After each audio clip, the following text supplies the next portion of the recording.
Welcome back to Trading the Market, and today we've got one of the biggest upgrades we've ever added to football backtesting inside Sports IQ. Now at first glance this might just look like a simple day and time filter, but it's far more powerful than that. In reality this is one of the strongest anti-backtesting tools we've ever built into football trading, and once you understand what it's actually doing behind the scenes, you'll never look at backtesting in the same way again. One of the biggest problems in sports trading is not necessarily bad strategies, it's bad interpretation of data. Every trader has done this at some point. You build a strategy, run a backtest, get your results, buy a league, and then naturally you start removing the leagues that perform badly. You keep the leagues that support your strategy and remove the ones that damage the strike rate. Suddenly the numbers improve, the strike rate looks cleaner, and you convince yourself you found an elite edge, but in reality what you've actually done is backfit the data. You've shaped the historical results around the outcome you wanted to see. This is where Sports IQ separates itself from almost everyone else. Most platforms build copies of tools that already exist. We don't think like that. We focus on building tools traders didn't even realise they needed yet. Instead of asking ourselves how we can remove leagues from a backtest, we asked a much more important question. How do we remove leagues logically without introducing bias? That single question completely changed the way we approach football backtesting. What most traders never realise is the times they trade naturally determine the leagues they trade. So what looks like a time filter is actually a hidden league filter. Let me explain properly because this is where it gets interesting. Imagine you've built a lay the home team strategy. The strike rate looks solid and the backtest gives you confidence, but your real trading life matters. Maybe you work mornings and can only trade in the afternoons. Maybe your trading is mainly evenings, after work or weekends around 3 PM kickoffs. You sit down with Betfair open, laptop in front of you, expecting the same strike rates your backtest promise you. But there's a massive flaw hidden inside the data. Your backtest included leagues you never realistically trade. For example, the South Korean K-League 1 might massively improve your lay the home strategy because the home teams win around 29% of the matches. On paper that sounds brilliant. The problem is most of the matches are played between 5 AM, 11 AM UK time. You're either asleep, driving to work or nowhere near your trading setup. Meanwhile, the games you actually trade after work could be leagues like the Norway Eliteserien, where the home teams win around 54% of the matches. That's a 25% difference in the home win rates between the two leagues, and yet most traders unknowingly mix them together inside the same strategy. This is why so many strategies collapse in live trading. Traders think they tested a strategy, but in reality they tested an unrealistic combination of leagues. They would never actually trade consistently.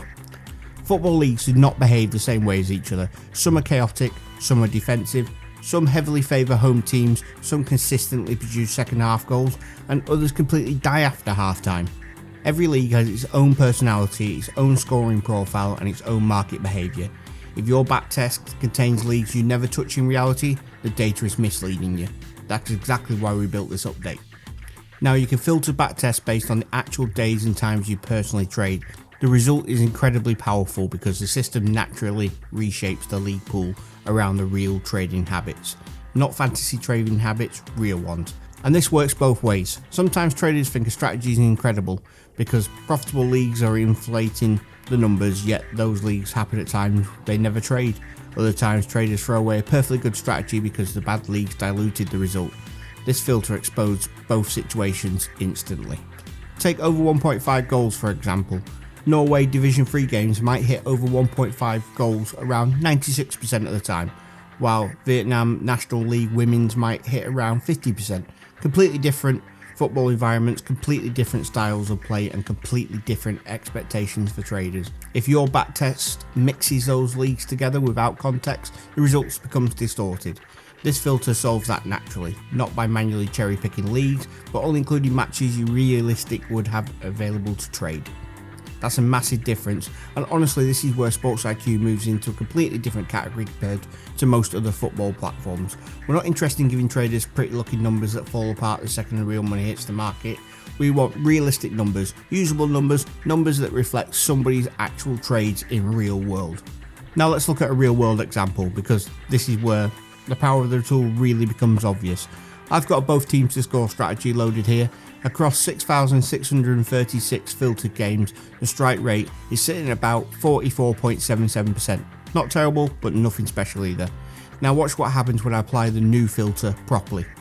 I deselect Wednesday because I don't trade Wednesdays, and then adjust the kickoff times to match the actual times I trade during the week and rerun the backtest. Same strategy, same market, same logic. The only difference is now the data only reflects games I realistically would have traded. The strike rate jumps to 95.42% across 2,574 filtered games. That is an absolutely massive shift, and it instantly shows how much hidden league exposure was affecting the original strategy. This is no longer just a backtest, this is a realistic simulation of your actual trading life. And before the comments start asking for the both teams to score filter, no. Now quickly, let's explain how this filter works. The day and time settings are based on your local time zone. So wherever you are in the world, the system adjusts automatically around your current local time, as long as you have it adjusted in your settings. The format always uses a 24-hour clock, and the time you enter represents the kickoff time, not the finishing time. So if you enter 5 o'clock, you're including games that kick off at 5 PM and will finish roughly around 7 PM. That's important because you need to enter the latest kickoff time that you realistically trade, not the time you want to stop watching football. Everything about this tool is built around realism, not hindsight, not fantasy scenarios, real trading behaviour, because anyone can give you data, very few platforms give you context. It won't be long before the rest of the industry start copying this too. That's the cycle now. We simplify something traders struggle with, everyone else spends the next month trying to recreate it, then suddenly their marketing shifts to explaining why their version is better. Meanwhile, we're already building the next feature they'll be chasing after. The difference is with Sports IQ is we don't spend our time catching up to the market, they spend their time catching up to us. Sports IQ is forged by traders for traders, not led by developers to convince you why you need it. All that's left to be said is thanks for watching, and if there is something you want to see on Sports IQ or as a video, then leave us a comment. Unless it's asking for my filter, then just leave the video a like. I've been Mark, this has been Sports IQ, times are changing, and until next time, we're all trading the market. Happy trading.